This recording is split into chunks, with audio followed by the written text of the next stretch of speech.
এক গরিব লোক ও ভাল্লুকের গল্প।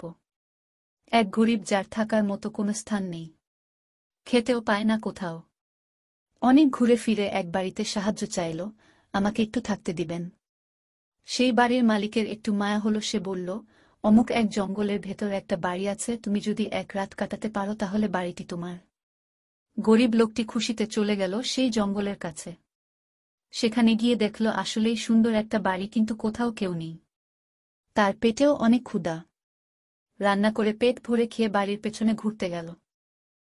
এমন সময় এক বিরাট ভাল্লুক সারাদিন নিজের কাজ শেষে বাসায় ফিরে এলো। তার একটা অভ্যাস, প্রতিদিন তার লেজ দিয়ে চুলায় ঢুকিয়ে দেখত গরম আছে নাকি। সেই মতো আজকেও চেক করতে গেল, কিন্তু সে তো জানত না কোনো লোক তার বাড়িতে এসে এই চুলায় রান্না করে খেয়েছে। যেই না চুলায় লেজ ঢুকালো, আর অমনি লেজ পুড়ে কয়লা হয়ে গেল। যন্ত্রণায় কাতরাতে কাতরাতে সে সেখানেই মরে গেল। বাড়ির পেছন থেকে লোকটি এসে দেখল একটা বিরাট ভাল্লুক মরে পড়ে আছে। তার তো অনেক খুশি, কারণ আজ থেকে এই বাড়িটি তার হয়ে গেল। আমার গল্পটি ও ফুরালো।